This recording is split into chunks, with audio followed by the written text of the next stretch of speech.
Hello students, कैसे हो आप सभी। आज की इस वीडियो में हम डिस्कशन करेंगे 3 ऐसे इंपॉर्टेंट क्वेश्चन जो मोस्टली एग्जाम में रिपीट होते ही हैं। Let's get started. This is our first question. क्या क्वेश्चन है? If sine theta plus cos theta equals to 1 then find the value of sine 2 theta is.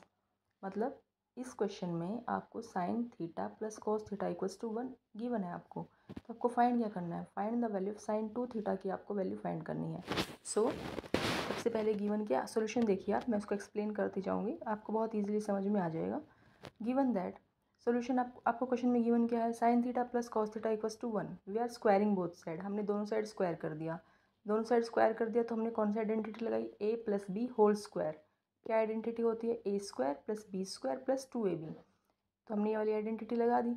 ए क्या है हमारा? अगर हम कंपेयर करें फॉर्मूले से तो ए है हमारा साइन थीटा एंड बी है हमारा कॉस थीटा। तो आइडेंटिटी लगाने के बाद हमारे पास आ गया sine square theta plus cos square theta plus 2 sine theta cos theta equals to 1, because 1 का स्क्वायर तो 1 ही रहेगा। अब as you know sine square theta plus cos square theta equals to 1 होता है। ये आइडेंटिटी है ट्रिग्नोमेट्री चैप्टर में।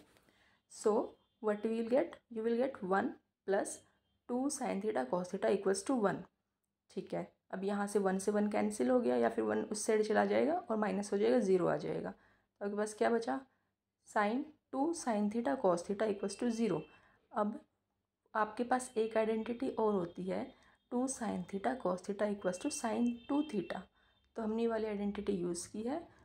हमने क्या लिख दिया? 2 साइन थीटा कॉस थीटा को हमने लिख दिया sine 2 theta equals to 0। So our option is C. Next question, this is question from arithmetic. ये 10th क्लास का चैप्टर है, 10th क्लास का कंसेप्ट है।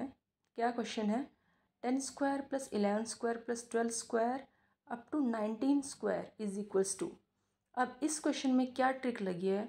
इस क्वेश्चन में हम पहले 1 से लेके 19 तक का स्क्वायर लिखेंगे, उसमें से 1 से लेके 9 तक का।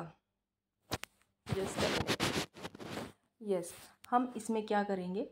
हमने इसमें 1 से लेके 19 तक का स्क्वायर पहले देखेंगे, उसके बाद पहले हम 19 तक का स्क्वायर का फॉर्मूला लगाएंगे, उसमें से हम माइनस कर देंगे 1 से लेके 9 तक का स्क्वायर। अब स्क्वायर ऑफ नंबर्स का फॉर्मूला क्या होता है? हमारा आइडेंटिटी क्या होती है? n प्लस 1 ब्रैकेट में n 2n+1 की पावर 6। ठीक है, हमने यहाँ पे n कितना लिया है? 19, क्योंकि हम फर्स्ट 19 नंबर्स का फॉर्मूले का लगा रहे हैं, फॉर्मूले अलग के लिए लगा रहे हैं। उसके बाद हम सब्ट्रैक्ट किसको करेंगे? क्योंकि हमें 10 से स्टार्ट करना है, 10 स्क्वायर से। हम माइनस कर देंगे 1 से 9 तक के नंबर्स को।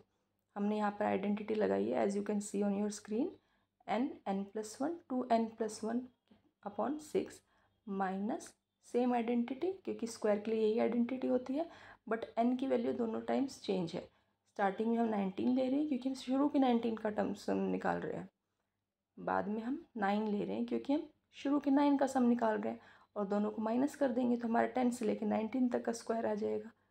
आई होप इट इज़ क्लियर। चलिए नेक्स्ट क्वेश्चन। ये क्वेश्चन 8th क्लास के सिलेबस में से आता है, लेकिन इस टाइप के क्वेश्चन बहुत बहुत ज़्यादा इंपॉर्टेंट होते हैं, क्योंकि मोस्टली कॉम्पिटिटिव एग्जाम्स में ये क्वेश्चन आते ही आते हैं, और ये क्वेश्चन यूपी टीजीटी में आया हुआ है। चलिए क्या क्वेश्चन है? A and B work together and completes a given work in x days. If A alone completes this work in x plus 2 days and B alone completes this work in x plus 8 days, then find the value of x. Question में बोला है ए और B दोनों इकट्ठा काम करते हैं तो एक्स दिन में काम कंप्लीट करते हैं। अगर ए अकेले काम करता है तो एक्स प्लस 2 डेज़ में काम कंप्लीट करता है। अगर बी अकेले काम करता है तो एक्स प्लस 8 डेज़ में काम करता है। Then find the value of X. हम क्या इसमें इक्वेशन क्या बनाएंगे? 1/x means total work is equals to 1/x plus 2, A का काम जो एक दिन का है और बी का काम जो उसने अकेले किया है। उसके बाद हमने दोनों को सॉल्व किया, यहाँ पे देख सकते हैं आप स्क्रीन पे। हमारे पास आ गया x plus 2 x plus 8, denominator में हमने इनका एलसीएम ले लिया सिंपली, इक्वल्स टू 1/x। थोड़ा सा सिंप्लीफाई किया, हमारे पास इक्वेशन बन गई x स्क्वायर इक्वल्स टू 16 आ जाएगा, x is equals to 4। We can not take negative क्योंकि वर्क कभी भी नेगेटिव में नहीं होता। So I hope it is clear. तो ये 3 क्वेश्चंस थे जो कि बहुत ज़्यादा इम्पोर्टेंट थे, सभी कॉम्पिटिटिव एग्ज़ाम्स में, स्पेशली टीचिंग एग्ज़ाम्स में आते हैं। इसी टाइप के क्वेश्चंस के लिए हमारे साथ जुड़े रहिए। Thank you so much.